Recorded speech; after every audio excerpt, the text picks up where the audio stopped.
We're back again with another episode of Man Alive. Joining me today ManAlive. is...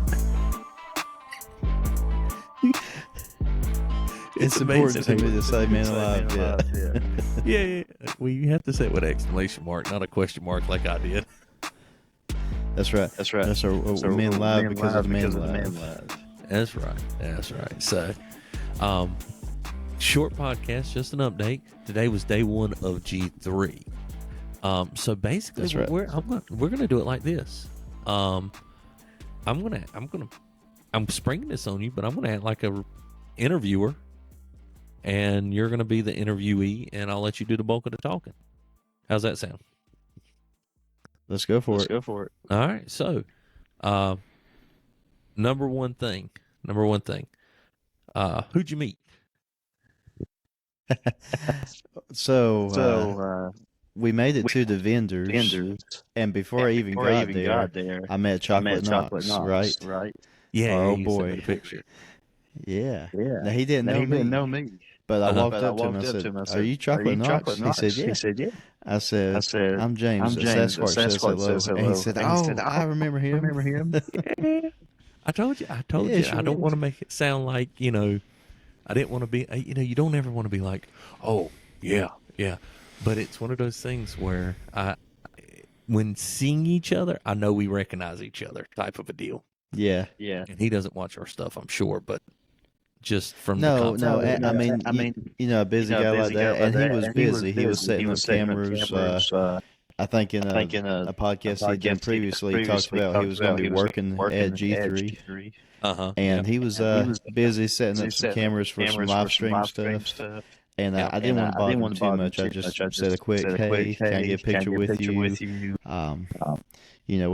David still does his podcast. We've changed the name. And he said, keep on plugging away, don't stop. Yeah. He's a lot like Darren on that point. He's a lot like Darren. So. Yeah. Excellent. I know you met James White. I got a picture of that. Yeah, I did. And all this happened happened halfway through the conference today. But I'll go ahead and tell you that. So me and Joy, my wife, we it's lunchtime, and we decided to everybody else is on lunch. Let's go to the vendors and the booths and the shirts and the clothes, that kind of thing. And we see Alpha and Omega booth. So I make a beeline for it, right? I mean, you see Alpha and Omega booth, you go to. That's. So we get there. And I kind of there's somebody in I'm just looking at the booth. I'm not really looking at who's around me. So I'm just heading straight for the booth, and there's somebody in a sports coat to my left. I'm kind of like just moving around. In. I get to the booth and I ask, "Hey, is he gonna be here?" And they all look at me really weird. And they go, "Huh?" I said, "Is he going to be here? I got some business on the sign." And one of them smiles and says, "He'll be around." And then my wife goes, "I'm James." I turn around, the man's behind me. Now he didn't even see me. He was busy. There was a line formed. He was talking to everybody in line. It sounded like he was either debating or showing someone why they were wrong about something. So it was James White. James White all the way through. I loved him, man. I met James White last time I was at G3, and briefly just, "Hey, nice to meet you." I didn't get to play a joke on him where I said, our boy Jacob, I said, "I'm David. This is my friend Jacob Arminius." And he didn't find that nearly as funny as we did. But No. That being said, I do have one question that I would love. If I got to meet him today, I'd ask him. I'd be like, 1 John 5:4. The older translations say whatever, the new translations say whoever. What's the difference? I know that when you look into Greek it can go either way, but which one do you like better as someone who is really familiar with languages and everything else? And what is the mindset? Why did they change that between the older, and when I say older, I mean stuff written in the 90s and early 2000s compared to the ESV, CSB, the New American Standard, the 2020 New American Standard? Why are they saying whoever where the anyways, that's all besides the point. I just so I get in line, right, and Joy's telling me, hey, the other guy you like, the one with the beard's here, and I'm looking at her like, Wilson? She's like, no, I don't remember his name, and I don't see who she's talking about. And I'm like, there's a lot of guys like that have beard, so I'm not sure who you're talking about. And so we get in line with for James White, and before we get there, I see who she's talking about. Jeff Durbin came. Oh, okay. And all of Apologia's normal podcast game. Zach Conover and Luke DeBear. I think they're all there. So it was they were doing the End Abortion Now booth. So they all came to do the booth and support that. And Jeff Durbin was socializing, walking around, shaking hands. But I get up to James White, and he just is loving on my little kid because we brought our newborn, he's 5 months old now. But and I get him to sign 2 books, and I really wanted to just ask him a question because everybody's asking questions in line. And while I was in line, I was trying to think of what to ask him. I was like, oh, I'll ask him about this. Or, oh, wait, I'll ask him about this. No, this would be better. This would be better. I get up there and I blank. Right? Just gone. And so I asked him a question on, I go, your book on grieving, do you think you'll ever rewrite it or update it or revise it since you've changed your eschatology a bit? And he goes, nah, I think it's still good. And I'm like, okay, it still holds up. Have a nice day. And so I feel like I didn't. And later on, of course, I thought, oh man, why didn't I ask him about this? But I did get to do something cool. After that, I met Rich Pierce, who's the director of his ministry. Yeah, I got to shake his hand, and I told him, as soon as I met him, I knew what I wanted to tell him. His analysis of James White's Roman 9 debate with Leighton Flowers. I really like that video series. You know the one I'm talking about. Yep. He did that probably, 5 years ago? 5 years ago or so. Yeah. It's been a while. But I told him I got a lot out of it, and he gave me some inside baseball. He says that he had his phone on silent or off or do not disturb mode while he's doing these videos. And that after he was, I don't know if he was live streaming these. He sounded like he was live streaming them when he did them at the time. But he would find out that Leighton Flowers had been blowing up his phone, demanding to be put on the air. Ooh. Yeah. And he didn't find out about till, after he checked his phone when everything was over. Yeah. And but with Leighton Flowers, 2 minutes of someone else's airtime is a 2-hour video for him. The man's prolific, But so we left that, and so I met Chocolate Knox, James White. I met some cool guys that I didn't know. There's an abolitionist or anti-abortion ministry in North Carolina in Charlotte. It's not end abortion. It's not end abortion now. It's not abolish abortion. NC. It's We Love Life. Have you ever heard of them? It sounds familiar, but I'm not entirely sure. I think that's what it was called. I brought some flyers, but I spent a long time talking to him. Because his name is Bo. He was from North Carolina. He lives in Nashville, North Carolina. So Western. He's back, right? He's out west.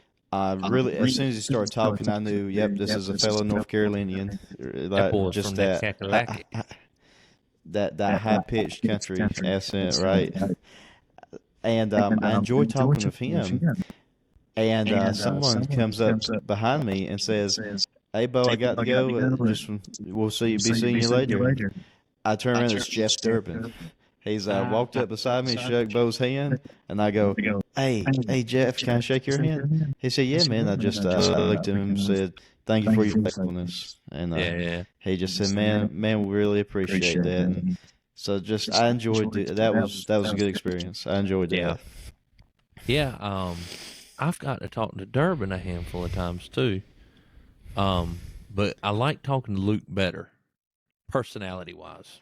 Nothing against Dirk. Well, you're probably about the Luke is one of the few that can stare you in the nose. Yeah, that's true. That's true. Me and Luke are about the same size. Yeah. But I think you're a little taller, but yeah. Yeah. But one of the things that I think kind of made it more comfortable, I always try to say something that's like I said, walk up to White. This is Jacob Arminius. I always try to have a joke or something, right? Something that's not just a regular rigmarole when I come up to these guys, and Right. and so, but with them, me and Jacob at the time were doing handyman work at a drug rehab facility that was in our area. So I was asking him, I know y'all came out of that. How do we have this opportunity? We want to see about working in that. Is there something we need to know? Just maybe some tips, that kind of thing. And so that kind of got him up and talking to us. You know what I mean? Yeah. And so that was, but then it turned out, long story short, about the time we got our stuff together to do that, they moved to a different town, city, about 45 minutes away. And it was like, man, oh well. You don't mean oh well in a I don't care type of way, but it's I mean, you had no control over it. Yeah, God's sovereignty. So providence. But these early encounters were not even my favorite. Okay. The best one, I'll get to the best one because it involves Jason Lyle and the BSI, right? The Biblical Science Institute. I think that's what it's called. I might actually Google that because I really enjoyed that experience. I want to make sure I don't tell them wrong. But I'm pretty sure that's what it's called. But I'll walk you through a little bit more. BSI, Jason. Now he's somebody I ain't never met, and really don't. Well, he was not. He was not there. But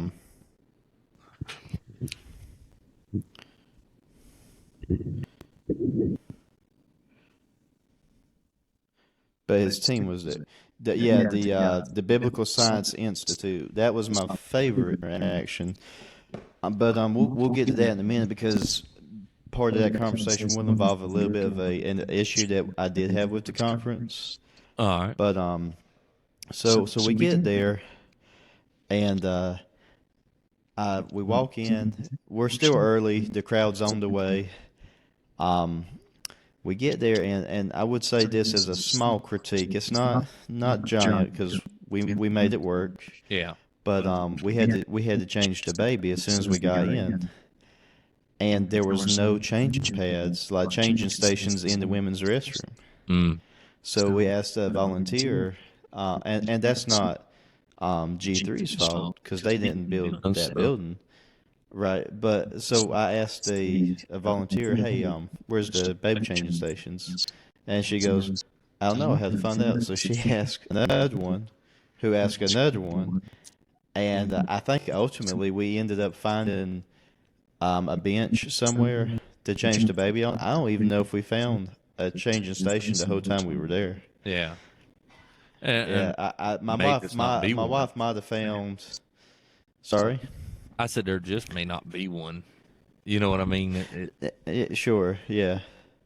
So that was, but part of that's not even G3's fault. They didn't build the place. Yes, it is. It's all their fault. Nah, we made it work. That was just it didn't have small baby changing areas. Yeah, sure. Let's see. All right. Well, let me my ask thoughts you this. on the but here's a good thing. My thoughts on entering the building, especially when we got to the main room, is you walk in and there's just shy of 8,000 people there because people are still coming in. Yeah. But there's 7,000 at least in there, and the thought just crossed my mind that it started with 12. Right. Yeah. Right. It started with 12. And you just see all the 8,000 people there. It was beautiful. Yeah. Beautiful. And to think about this too now, that's not the size of the place when Jesus fed the 4 and 5,000. Mm. Right? It was only 4 and 5,000 men. Right. So Jesus is pretty. I know, because and the only reason I point that out is it's one of those things. Anytime I look at a big crowd and it's a couple thousand or up to 8,000, talking to my wife, I found out that it wasn't 5,000 last time we went. It was 6,500, and that's probably the biggest crowd I've ever been a part of like that. Right. And right. And I was sitting there thinking, Jesus preached to more people than this. You know what I mean? Like, and just trying to picture that.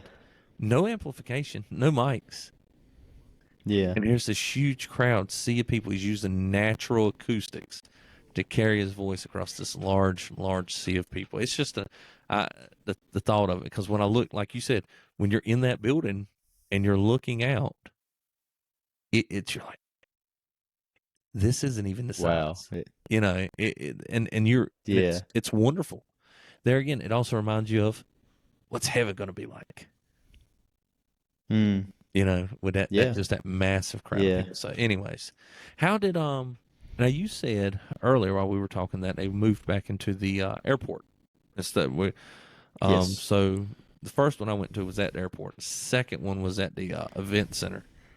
So they're going back to the airport. How crowded was it? So that leads into the second issue, and this one a little bit more serious. So it took place at the GICC. I think it's the Georgia International Convention Center or something like that. And it's made to accommodate, the main area is made to accommodate over 8,000 people. And there it was perfect. But when they broke out for the sessions, that's when you started to have a few issues. So they had breakout sessions after lunch. The breakout sessions are designed to take place, they had 4 at a time, and then a 5th one that was a larger one. Yeah. The larger one took place in the main session. Plenty of room in there. The 4 other ones were nowhere near large enough to hold the amount of people that were trying to crowd in there. Yeah.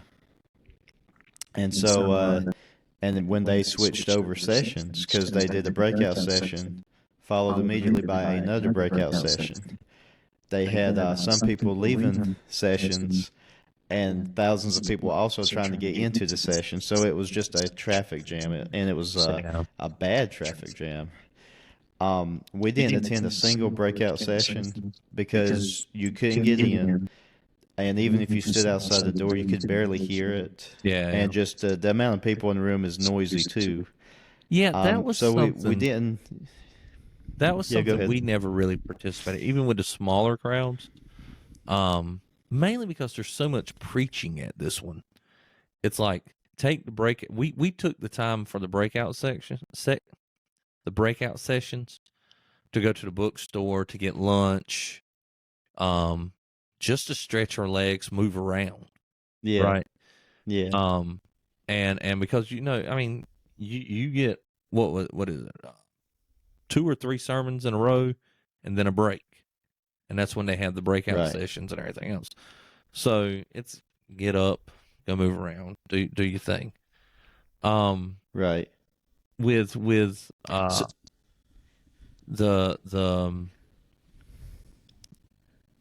what was, as far as the preaching, what was before we get into that, I told you about I had a really good experience with the Biblical Science Institute. That's right. I'm sorry I messed that up. When me and my wife saw that we couldn't get into the first breakout session, and the second one was going to be even worse because you had people coming out and people trying to get back in, people that didn't want to leave because they want to stay for the next one, just chaos. instead of fighting that, I told Joy, let's go back to the booths, to the vendors, because there's a lot of people we hadn't seen yet. Yeah. People setting up shop and such in the back. So we walked back there, and we're walking around seeing the Reform Sage was there, the ones that make the cool T-shirts. Ref Tunes was there, right? Heart Cry was there. GBTS, all the normal guys. And there was a booth for Jason Lyle's ministry, BSI. And he wasn't there. He's in Colorado, and he's always doing seminars here and there. But we met a really nice couple there that had been working with Jason Lyle for a long time. They take care of a lot of his logistics and shipping books and stuff like that. And we spoke to Mr. Rob Toth, and he's a super nice guy. Told us the history of Jason Lyle leaving Ken Ham's ministry to start his own. Yeah. It's a very small, I didn't realize it, but BSI is a very small ministry. But the impact they've had when they go to churches, and Jason Lyle being a great thinker, strong Christian, amazing scientist. He goes through all these astronomy discoveries, shows you how big the universe is and growing that we know about. Goes through physics and math just to show you the amazing creation God has given us and the mind behind that creation. And was the man that met us, Rob. He knew enough about this stuff to. It was like we had a private workshop. It really was. We spent 30 minutes talking to him while the other workshops were going on, and it was like a one-on-one, and it was great. And that's probably tomorrow. That's probably what we're going to do is find a booth that no one's at, that someone there is willing to talk to us and just enjoy that one-on-one time. I think we enjoyed that better than trying to squeeze into that classroom designed for 700 and trying to fit 1,000 in there. Do you see what I mean? So when I said that, like, I'm not going back anytime soon, not because of anything wrong that they've done or it's nothing of that nature. It's just it's an event. It's large, all day long. When you leave, you're dog tired. And for me, one of the things that I just don't like, and you're going to a conference, it's going to be this way to some extent. It's that shoulder to shoulder with people, bumping. Oh yeah, excuse me, I'm sorry, and it's a Christian thing, so everybody's perfectly polite. It's not like people are just being jerks for the most part. Oh yeah, there was no pushing, shoving, no fights. It's just a peaceful conference. You walk around the book table or something, and you bump into somebody. Oh, I'm so sorry. I'm sorry. Everybody's apologizing. We sound like a bunch of Canadians. But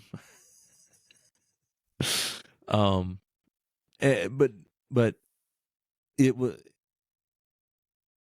was that your experience? Just and if it's like what I had, tomorrow's going to be more crowded. The first day isn't as packed as the second day. Yeah, I believe it.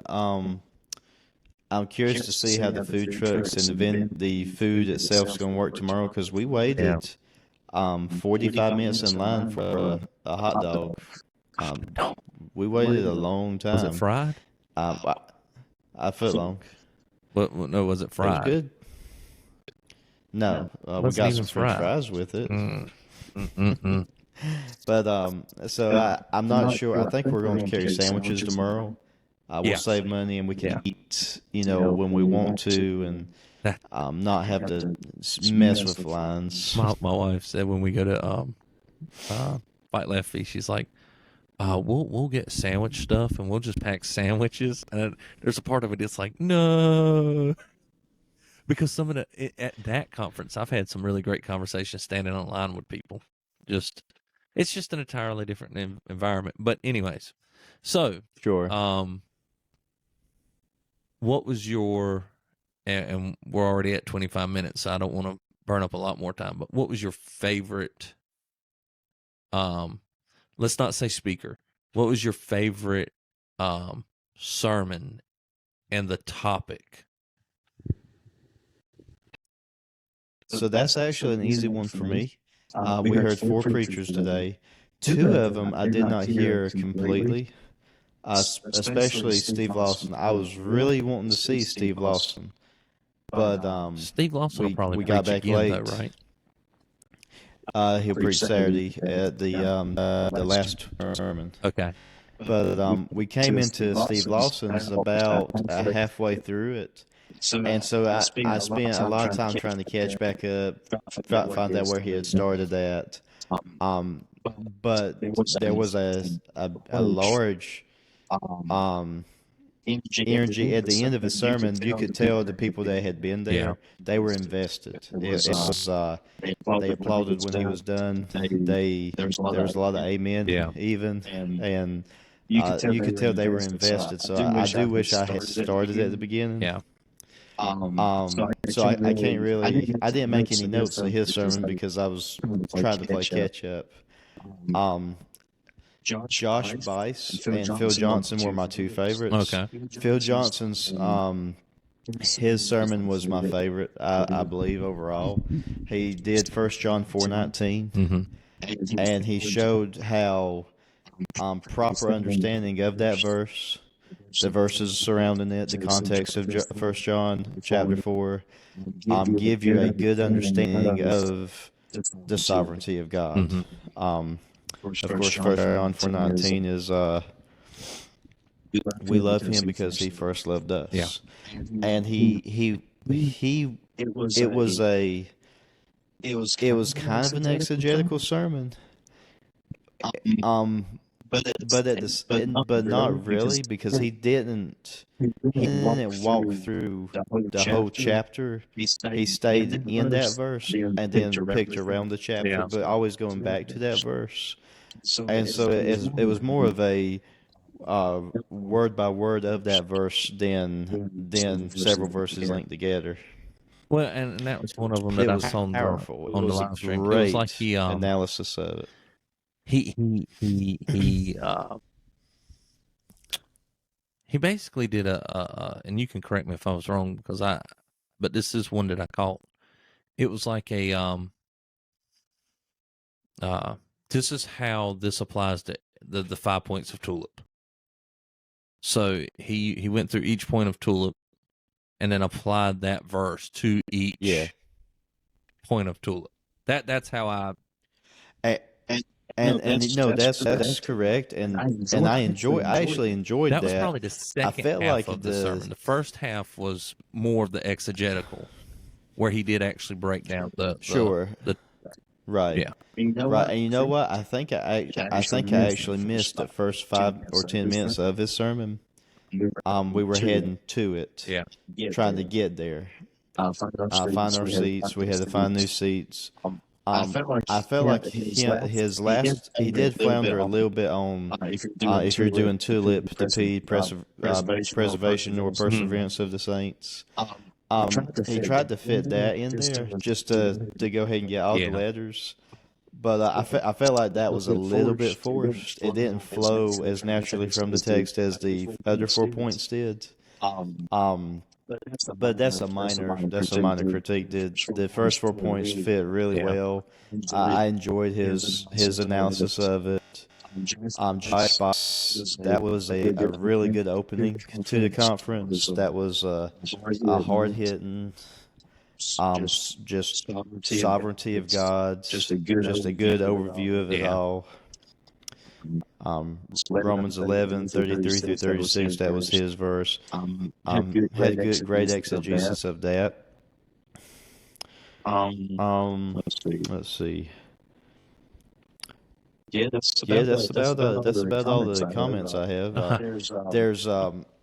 I'd be interested to see. Did you watch Owen Strand's sermon? No. Okay. There, I looked at G3's Facebook page, and there's clips from each of the sermons, short little 10, 15-second clips. And there's one clip from his that I don't know, talk about the Christian nationalist thing. Because we are kind of running over time, and that's going to open up a can of worms.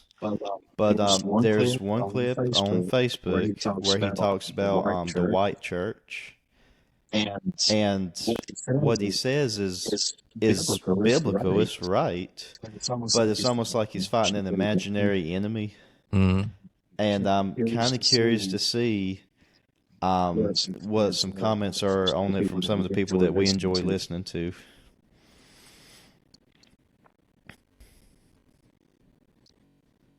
Yeah, no, I'm trying not to comment on that because I don't know the context. I don't know anything about it, but my knee jerk is like, right. Shut up, David. No, like I said, I missed part of his sermon, and that was during the part I had missed. Yeah. The rest of the sermon was like Steve Lawson's, where I was trying to catch up. But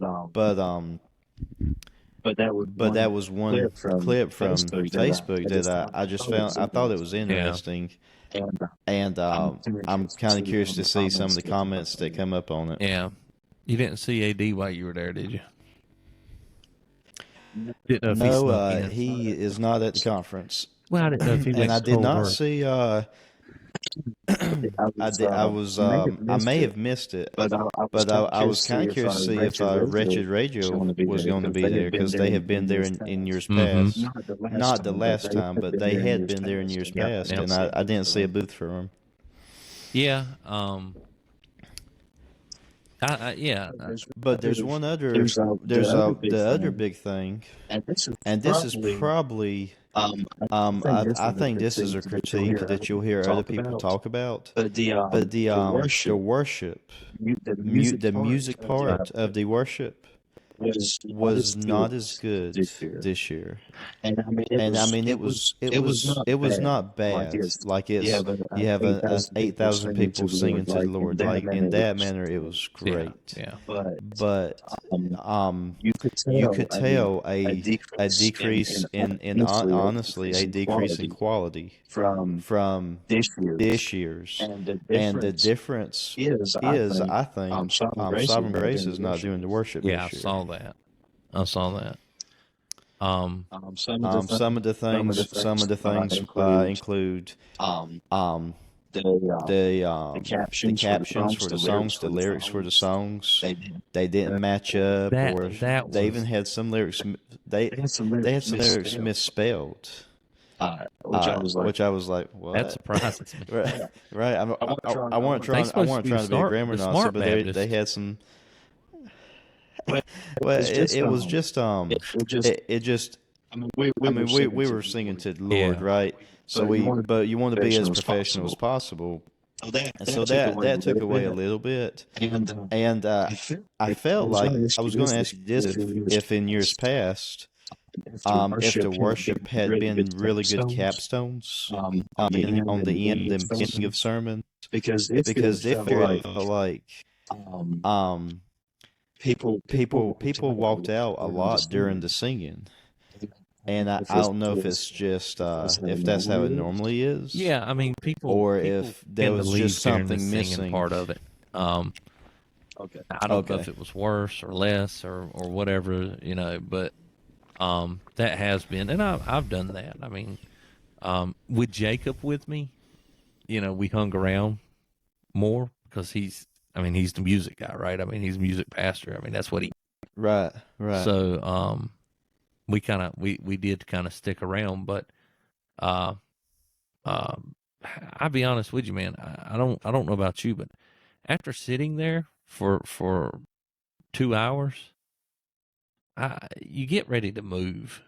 I mean, well, in your defense, ADHD, right? It's hard to sit through 2 hours if you're ADHD. Yeah, it's not listening either. I can understand that. There. And I think a lot of it's not a defense. It's just how it is. But Yeah. I'm also a very active person. I know I don't look like I'm very active, but I'm actually a very active person. So, you know, I mean, in that contractor, you know, construction worker type of active, you know, where you're used to picking up heavy stuff and building things and that kind of. And so, you know, to sit somewhere, I mean, even now in my office at the church or in my study here at the house, you know, I don't do but so much, and then I get up and walk around. I put my earbuds in. I start vacuuming. I do something, because it's hard for me to just sit there. And so, but I don't think I'm the only one, because there again, I mean, people would get up and walk out as soon as, but there again, I mean, you're talking about 8,000 people. If you saw a couple hundred people get up and walk out, that's really not that big of a deal. I mean, in scale is what I'm saying. But like I was saying, this is my first one, so I didn't have anything to measure by, right? I don't have anything to go off of except what you or other people tell me. But I didn't. I've heard Sovereign Grace before, never live, and I wish they had been here because I was really looking forward to that. And I don't know, you know, why they weren't or any of the backstory. There was a guy leading it. He was just up there by himself singing hymns and stuff. From what I understand, and you'll have to tell me how it's been in years past, but what I understand is from Praise Mill Church, which is Josh Bice's church. The pianist. Wait, how you pronounce it? Pianist. It's 11 o'clock. I'm dead tired. Pianist, thank you. The pianist and the singer, they were from Josh Bice's church. Okay. Yeah, before it was Sovereign Grace, and I don't remember their names, but it was the girls who sing and play violin. The Photo Sisters. The Photo Sisters. Yeah. And then I think that's their name. They're supposed to be there the guy this year. who sings for MacArthur's church. And I don't mean this to pick on him, but he looks like a bulldog. I mean, he's just he ain't got a neck. I mean, he's just a type of a guy, and sings like, I mean, he's got a voice on him, and he sings, and I think that was the same both years I went. It was the same setup in that case. But yeah, the slides being off and not turning at the right time, that was a thing even then.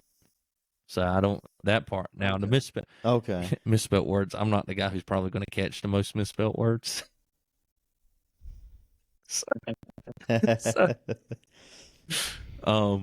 that being said, yeah, I mean, there again, and we'll recap it with this and get off of here because we're already hitting close to 40 minutes. If you get a chance, it's my bedtime. If you get a chance, go. And if, you know, it's a massive thing. So don't let small things discourage you from something like this. That's right. That being said, I've been to it enough to where I really appreciate the smaller conferences better now. And so, like, the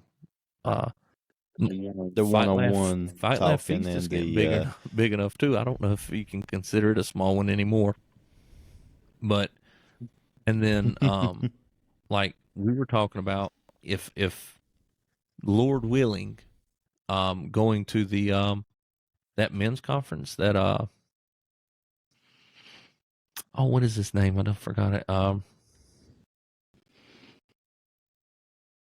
He does the social justice videos.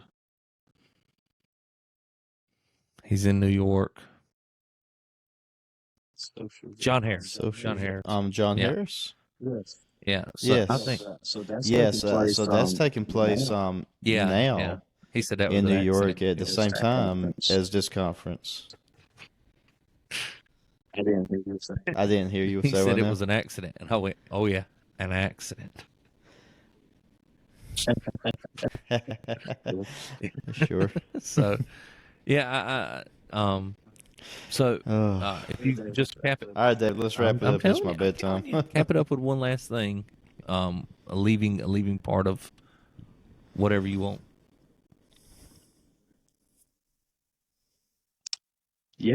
So I would say my closing thoughts are. I'm going back to the notes I made for Phil Johnson's sermon because that was the one that was most memorable to me.